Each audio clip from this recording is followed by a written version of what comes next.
Walking the Line by StarvingLunatic. Problem 1. The Day from Hell. Tempting fate is rarely a good idea. Fate likes to bite you in the ass after all and turn your world upside down. To call today the day from hell would have been being kind about things as far as Shigo was concerned. In fact, calling it hell itself would not have been doing it justice as far as she was concerned. Calling it the seventh ring of hell would not have even been enough. In fact, she would have taken it as being mocked if someone dared say such a thing. Shigo should have known that it was not going to be a good day the moment that she woke up. First of all, she had literally fallen out of bed because of the damned alarm clock blaring, as it somehow had been turned up to full volume. It sounded worse than someone washing a cat against a brick wall. She guessed that it happened when she accidentally knocked the damn thing over the night before. She then proceeded to stub her toe on each foot before she even made it to the bathroom to wash her face. She should have taken the hint that the cosmos was obviously sending her, and just had gone back to bed right then and there. But no, she had to continue on to tempt fate. She actually went out into the world. Stupid move. The raven-haired woman threw on her usual clothing of black and green color, and then she left her condo. She barely made it 2 inches onto the street before a car sped by and splashed her from a puddle thanks to a heavy rainstorm from a couple of days ago. She yelled some things that would have made a soldier blush before stomping back into her home to change her clothes. She made sure to remember the license plate number of the bastard that splashed her because, boy, she was going to get that asshole back personally when she had a free moment. She managed to make it to her car without any more mishaps, but once she got in the car, that was another matter altogether. She discovered that her music was gone first. Her car had been broken into, damn it. Now what kind of bullshit was it when she, a law enforcement agent, was fucking robbed? At least her CDs were the only thing in the car of value aside from the car itself. Shigo drove a rather expensive 2-seat green sports car. Well, she used to drive it anyway. As luck would have it, the gods were not done fucking with her just yet. Her car would not start, and just about every light on the dashboard came on when she turned the key to start the blasted thing. Well, at least now she could see why whoever broke into her car did not steal it. The person could not steal it. What a comforting thought, Shigo muttered sarcastically to herself. That was great. Just great. Because now she had to take the damn train to work. She hated the train with a passion. If she could blow the train up, she would, but she needed it for the moment.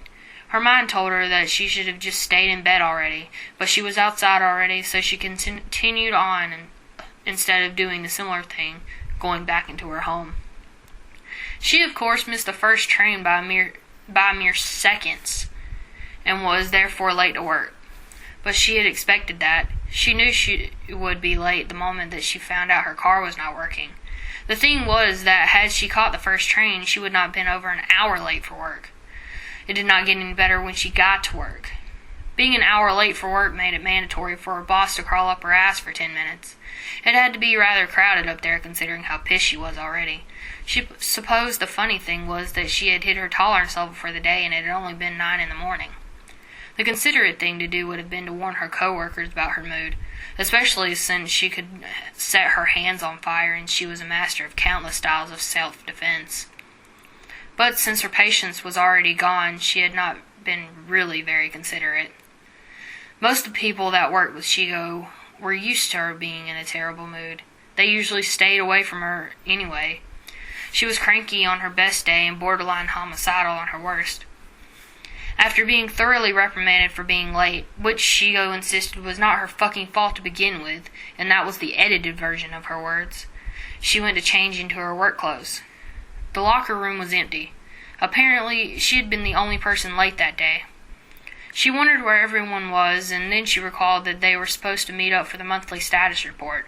Well, damn it, now she had to get chewed out again by her boss for being late to that very important meeting. "Ah, Shigo, you decided to join us," Dr. Director commented when Shigo stepped through the door and entered the conference room. "Don't start," Shigo barked as she leaned against the back wall with her arms folded across her chest and a scowl warning away every person within a mile radius. "That's a horrible tone to take with your superior, not to mention the person that got you this job," Dr. Director said smugly. "So what do you want, a fucking cookie?" Shigo retorted. "Some respect would be a good start. You need to be here on time. I don't care what the excuse." "It was my first time being late," Shigo argued through gritted teeth, glaring at her one-eyed boss. Make it the last time, too."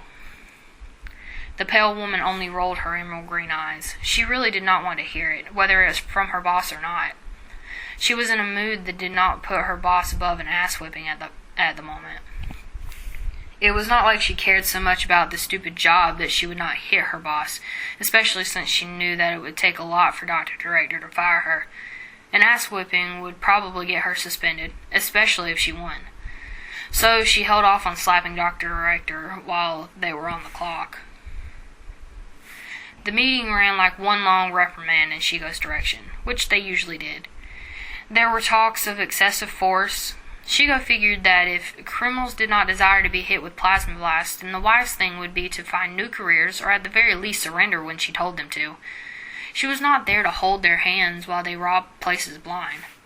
Up next was the speech about property damage, which was one of the few things that Shigo tried not to do, even though she had a reason for it if it came up. Her blasts could do damage, but since she did not throw them too often, only used them to make her hands more dangerous, it was rare that she hit anything that was not breathing.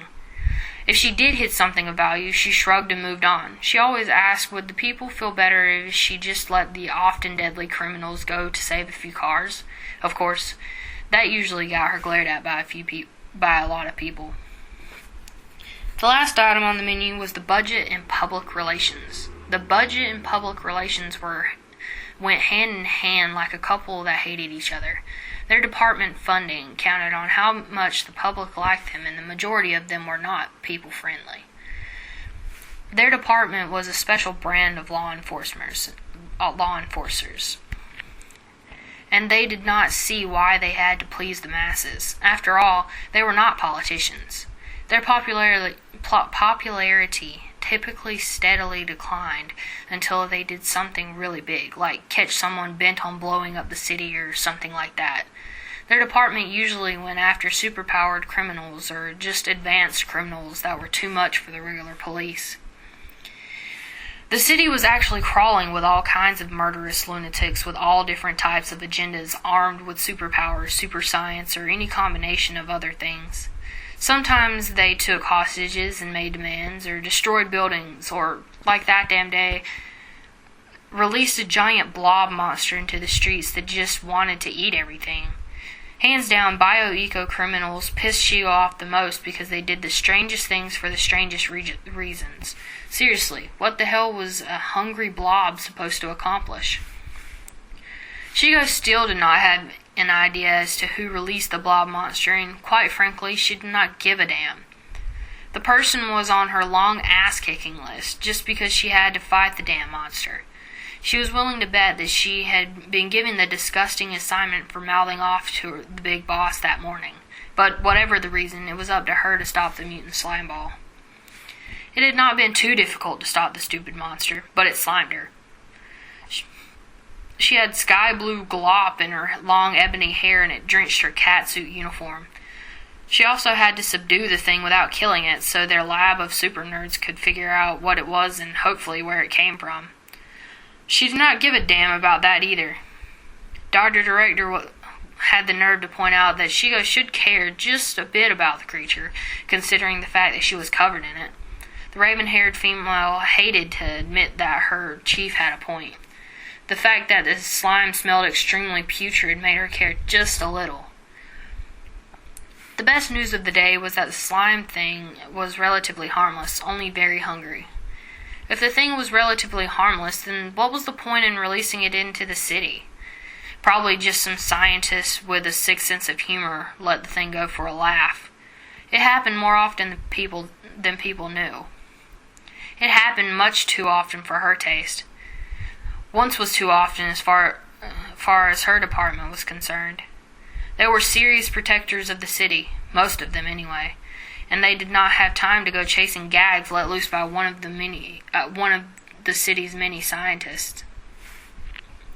Shigo decided to cut out from work the moment that her shift was over, because she was not going to press her luck with the way things were going and with the way that she had angered her boss. She knew that if Dr. Director caught sight of her, she would get stuck with doing overtime somehow, either getting put on a stakeout or helping some moron with a report or some other mundane, meaningless task to teach her to shut her mouth sometimes. She did not have the patience to do anything like that and would probably just get herself into more trouble. She just wanted to get home, go to bed, and end the day.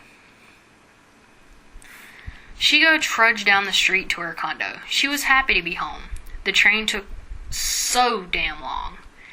It did not matter, though. She was home and she could just put the day behind her. She came to the front gates of her complex and noticed that there was a big cardboard box off to the side. What the hell? How dare someone just dump their crap here? Shigo grumbled with a hard frown, and she went to kick the box just because it seemed like a great way to vent her frustration.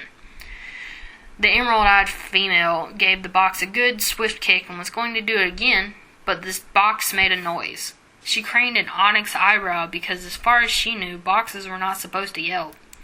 She thought someone might have abandoned a dog or cat in the box, so she opened it to inspect what was going on. The contents caused her to leap back in pure shock, which was amazing because she felt like she had seen it all, and it was hard to surprise her. There was a dead body in the box. Who the hell leaves a dead body in a box on the side of the street? Okay, it turned out that Shigo had jumped to the wrong conclusion. The body in the box was far from dead. The redhead was eating way too much to be dead. Shigo only stared at the girl as she gobbled everything on her plate. "May I have some more, please?" the redhead requested with a strangely angelic smile. "Yeah, sure, whatever," Shigo grumbled. The raven-haired woman sighed and went to fix the girl another plate of cutlets, rice, black beans, and cabbage. She then proceeded to stare again as the redhead began wolfing down her second helping. Shigo studied the girl, who she bet could not be any more than 18 years old, and she thought that might even be pushing things.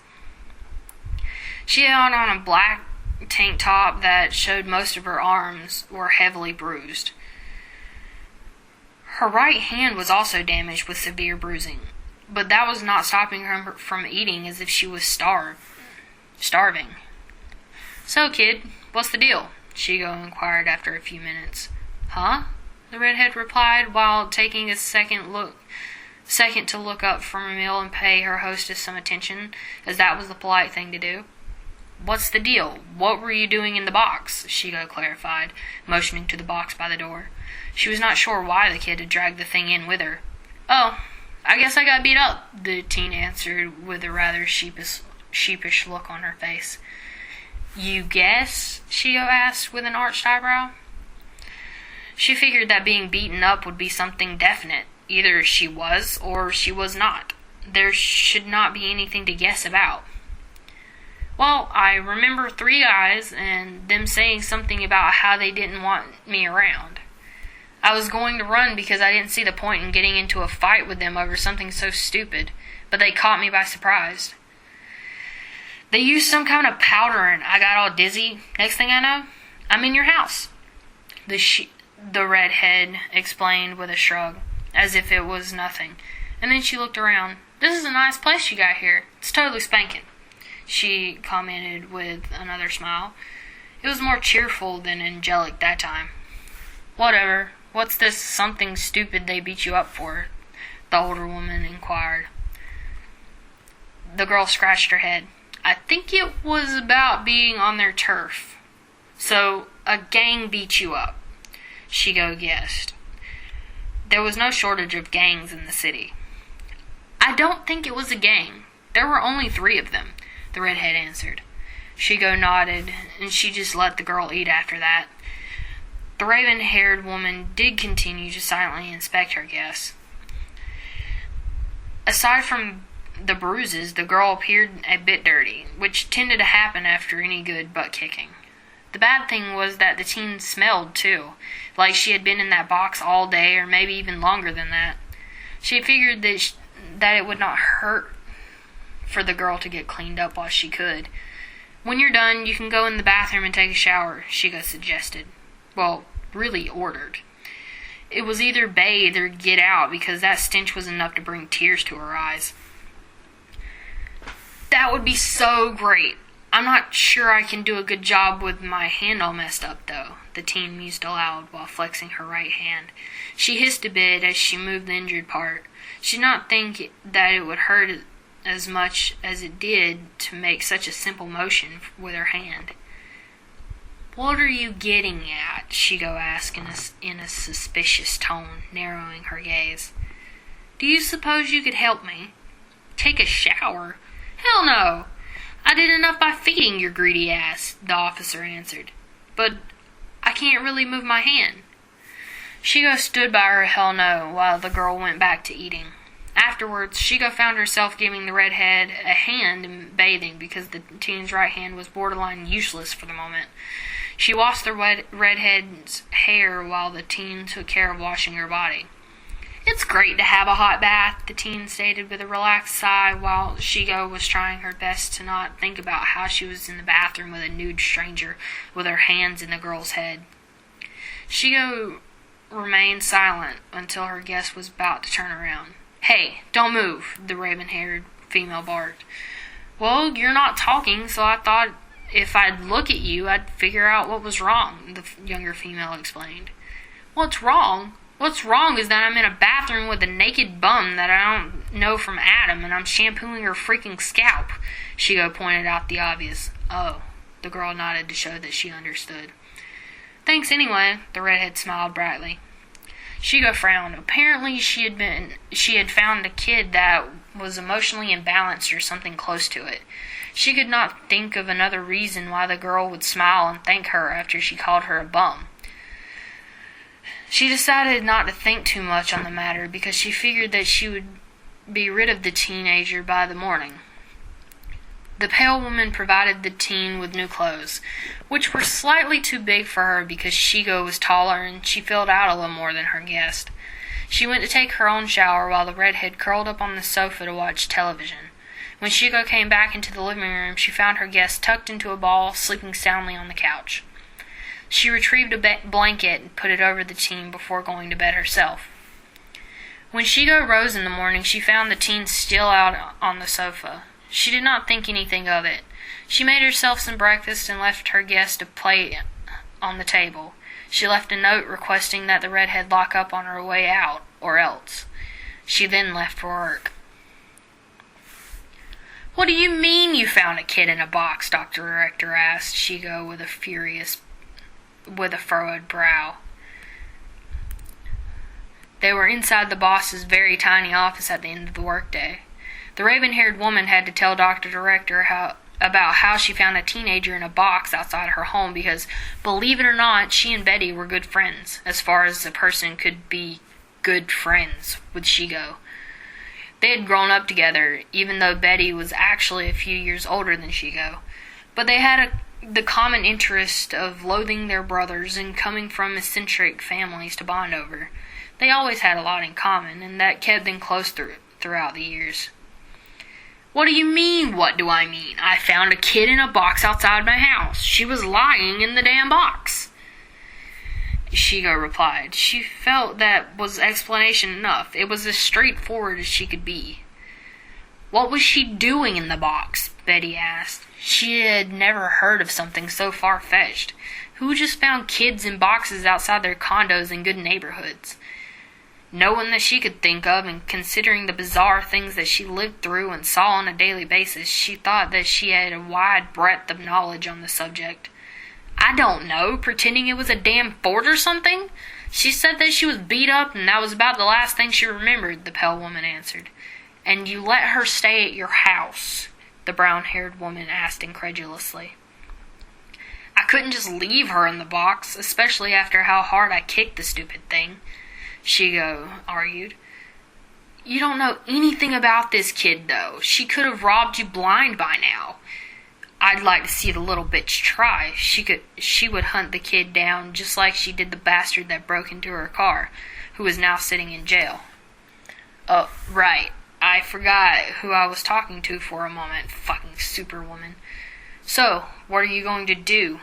the one-eyed female inquired. "Nothing." She should be gone by the time I get home, Shigo answered with a shrug.